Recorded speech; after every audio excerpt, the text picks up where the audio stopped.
But for obvious reasons, that continues to be a good decision that was made a few days ago, and as the flooding continues where we're dealing with it. So today we're going to give an update on the flooding, some other actions that folks from our Louisville Metro government team and first responders have been working on throughout the past several days. Talk about the days ahead and what comes next as the flood waters start receding. You'll also get an update from Brian Bingham with MSD, just to give a little bit of an overview. I think it's important that the community know what is keeping so much of our city dry right now, notwithstanding these historic floods that we're dealing with. So first, where we are right now is at the upper locks, which you can see the live feed here of downtown Louisville. You can see the 2nd Street Bridge in the background.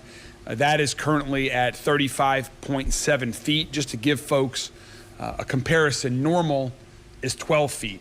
So we're 23 feet above normal. We expect that the Ohio River will rise about another 1 foot over the course of the next 24 hours, at which point it is expected to crest tomorrow at 37 feet, which is definitely a top 10 flood in Louisville's history. If you look further out, still on Saturday, when Thunder over Louisville was originally planned to be, the Ohio River is still expected to be at around a 30-foot level, which is 18 feet higher than normal. So 18 feet higher than normal this Saturday still, and then into next week is when the flood waters will start to significantly recede from what we're seeing right now. You know, just driving in this morning to downtown on I-64, you can see just how much of the waterfront, how much of River Road, how much the river has overtaken. You can see over my right shoulder here a picture of Shawnee Golf Course, and until you're standing up against this, it's tough to feel the scale of how much real estate the river takes over in this historic flooding event. Over the last 24 hours, some updates from over the last 24 hours. Louisville Fire Department Chief O'Neill is here with us today. Louisville Fire Department, LMPD, and others participated in helping 66 individuals that were at a hotel in Zorn Avenue, which quickly became surrounded by water, get out of there safely and dryly. We had teams that went through the apartments right on River Road near downtown, door to door. There they helped one individual and her dog get out that had not yet been relocated. Those apartments have been vacated. MSD over the last 24 hours took additional precautions with the rising flood waters and installed floodgates at 8th Street and 11th Street. And also, while we have been focused on everything within Louisville, Jefferson County, we also have been extending to support our neighbors in surrounding counties, particularly in Bullitt County, which has been challenged. And so LMPD on Sunday sent a dive and rescue crew there to support Bullitt County. And we have also been housing the Bullitt County inmates from their correctional facility at our jail here in Louisville, given that they had to evacuate that. We expect them to be moving back into their jail over the next 24 hours, but we are happy that we're able to help with our resources to help out our good neighbors in times like this. Our teams will be continuing to work, and then we'll turn into cleanup effort as well in the coming days as the water starts receding. I'll talk a little bit more about cleanup here in a moment. I want to continue to urge people to abide by all of the barricades that are out. Some additional roads have been closed as the waters reach their height. We're getting to the end of probably streets that will need to be closed, but these barricades will remain as long as necessary, and just continue to please abide by those for your safety and for the safety of first responders that will not be needed to come rescue you if you don't abide by the barricades and road closures. So please don't drive through water. Yesterday I was down observing some of the flooding and saw some kayakers. Please don't kayak. I know this is, or go out in the water other ways. I know this is an interesting, extreme, historic event. But by doing things like that, you run the risk of getting stuck, which means our first responders will need to come rescue you, and you're putting our first responders at risk in addition to yourself. There is so much debris, as you can see here from this live feed right here, and that doesn't even show nearly as much debris as some other areas that I have observed myself. There's so much debris in the water. The current is so incredibly fast. These are not safe conditions to be in. Please do not kayak or canoe or boat in these flood waters at this time. You're putting yourself and first responders at risk. And then also in terms of the cleanup. So the floodwaters will start receding, and we're not going to wait until the floodwaters have totally receded before the cleanup starts. We're going to get on it right away. There is going to be so much debris left from these historic floods that we are going to get on this right away.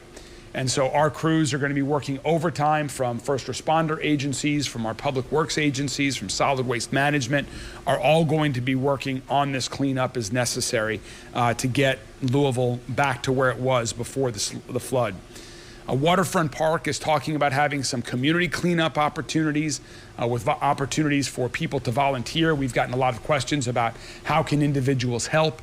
Are there things that they can do that they can volunteer for? Those opportunities will be coming in the days and week ahead, but we're waiting until we have a bit more clarity on the exact timing of some of the flood waters receding before those opportunities are finalized. So stay tuned, but if people are interested in volunteering or helping out, there will be plenty of opportunities, particularly at Waterfront Park. But again, our teams will be working overtime. Also, when it comes to the Kentucky Derby Festival events, while Thunder was canceled, all of the other Kentucky Derby Festival events are going on as scheduled. The team at Kentucky Derby Festival is working 24/7 right now, making some tweaks to events that they need to make in terms of specific locations that are impacted by the floods. But otherwise, everything with the Kentucky Derby Festival is scheduled to continue as it is right now. We're focused on the floods, but we can't forget that last week our city suffered from an EF3 tornado that did significant damage in other parts of our community that are not along the Ohio River, in Fairdale, in J-Town, in Middletown, in other parts of the city as well, from the incredibly strong winds. And so now that the rain has ended, we have opened up storm debris drop-off locations around the entire city. Those opened up yesterday, and again, assuming that there's good weather, that will be open from 2 to 7 every day this week, these locations. And on April 12th, on Saturday, will be open from 8 a.m. to 7 p.m. Those locations we have posted about at Shawnee Park, at Tom Sawyer Park, at Charlie Ventnor Park, Highview Park, Fern Creek Park, at the Hubbard's Lane Recycling Center, 535 Meriwether Avenue, at the Fairdale Recycling Center, and at the Public Works Yard, which is at 10500 Lower River Road. All of those locations, those 9 locations, are open this entire week for storm debris drop-off.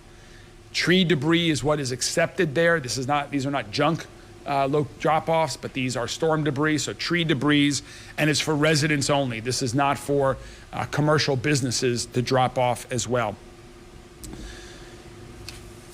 Additionally, I thought we were done with talking about potholes for the season, but these storms might have exacerbated some of the potholes that we have throughout the communities. And so, as I've stated about a month or so ago, if you see potholes that have formed or that have been reopened up or that have gotten worse as a result of these storms, please continue to call in those pothole locations to 311 and give us information about where potholes are so we can get out there and fix any potholes that are out there. If you come across, I know that there have been some places where traffic lights have been turned off, where electricity has been turned off in certain locations because of the flooding. So if you come across traffic signals that are flashing, please treat those as stop signs and observe traffic rules accordingly. We will continue to provide more information on all the debris cleanup and what we're doing in that regard as the floodwaters continue to recede. I'm now going to introduce Brian Bingham from MSD that's just going to give a little bit of an overview about MSD's operations, about their flood protection system that is keeping us in the condition that we are. And then after Brian, I'll come back up and happy to answer any questions from members of the media. Brian? Thank you, Mr. Mayor. Thank you. Again, my name is Brian Bingham. I'm the Chief Operations Officer at MSD. And as everyone can see, we're all very busy. But I want to talk a little bit about what we're doing, how we're doing it, and what the results are. And I just realized when I was sitting here talking about it that there are some comparisons to 1997. That's the flood we all talk about. The upper river, when it reaches its crest tomorrow, I believe it is, at 37 will be about a foot below the 97 flood. The lower part of the river will be about 2 feet below. But those are comparable, and these are major events. So big efforts take place. The flood protection system along the Ohio River was constructed because of floods in the past, 37, 45, and other years. There are 16 flood pump stations, 26 miles of levee and dams, more than 400 gates that have to be closed or changed to be able to keep the water in and pump the water out. Those 16 flood pump stations can pump a total of 11 billion gallons a day if the system is fully inundated and pumping out of there. We haven't had to pump that amount because the rainfall, while significant inside the system, hasn't been that big. So we have pumped since Friday a little over 8 billion gallons to this point, and we're pumping about 2.5 billion gallons a day. The majority of that, more than half of that, has been pumped through the Pond Creek Flood Pump Station, which is the downstream most one in our system, and takes flow from a large area, including Okolona, Fairdale, and some of the areas that have had significant issues in the past.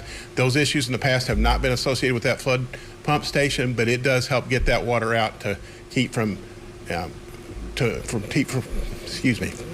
increasing the elevations there. The second most, about 12% of that, about 1 billion gallons, has been pumped out of the Beargrass Creek, which is our most upstream. Those are our two biggest in the system. There are 14 more in between there, scattered throughout downtown Louisville, West Louisville, and Southwest Jefferson County.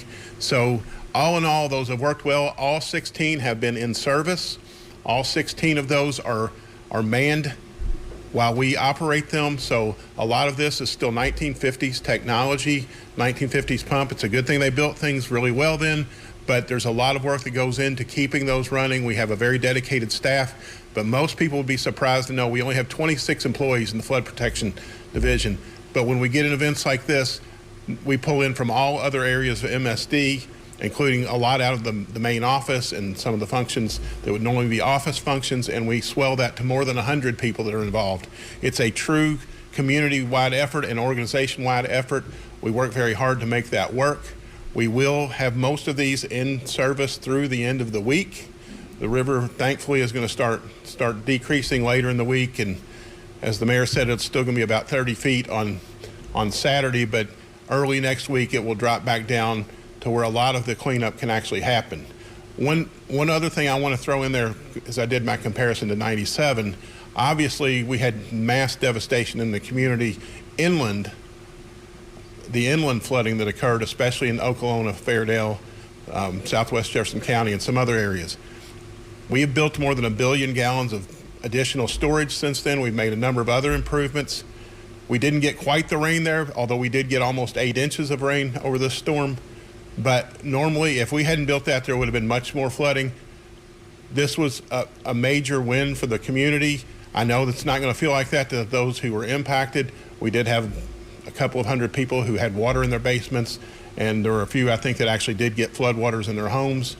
But typically, this would have been an event where we would have had hundreds, if not thousands, of houses flooded. So we are very proud of what we have done and how we have used the community's resources. We continue to operate these flood pump stations, and we actually have one that will be reconstructed within the next couple of years. That construction is ongoing at Patty's Run. We're more than doubling the size of that one.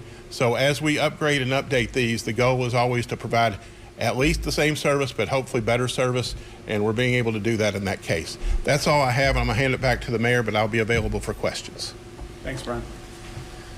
Thank you, Brian. And just one more thing about the flood protection system. So we have the levees that are around various parts of the community. The levees are sort of those earthen burns that you might see in Southwest Jefferson County along the river, where there's a great running trail and better conditions than this. But that's the levee. We also have floodgates where we put the floodgates in, as we have in the past week, to protect certain areas like downtown and other communities along the river near downtown. That's all to keep the water out as the river rises. What the pumps are doing the pumps are taking water from the other side of the flood wall, the dry side of the flood wall that go into certain areas and pumping it rapidly onto the other side of the levee or the floodgates. So just to provide that clarification, is gravity is the best way to get the flood waters out of the city and into the Ohio River, but the flood pumps are there when gravity is not just doing it, and we're adding capacity to bring them from one side of the flood protection system to the other. So it's all working in tandem. And as Brian said, we're very fortunate to have the strength of our flood protection system, that we do not have even worse damage than we're currently seeing given this historic level of flooding. Those are some of my updates. We have a lot else, other things going on across our city as well. Of course, Kentucky Derby Festival events are starting in the lead up to the 151st Kentucky Derby. It's always an exciting time of year. I've been working on my budget through all of this as well, and I'll be proposing our next fiscal year's Metro government budget to Metro Council later this month. So I know we've been focused on flood walls, but the team at Louisville Metro Government continues to focus on many other things as well to continue to keep the positive momentum that we have going all across the city. So that's our update for the week, and with that, I'm happy to answer any questions from members of the media about floods or anything else. And we're wrapping up that press conference right now for Mayor Craig Greenberg, giving us an update on this historic flooding in and around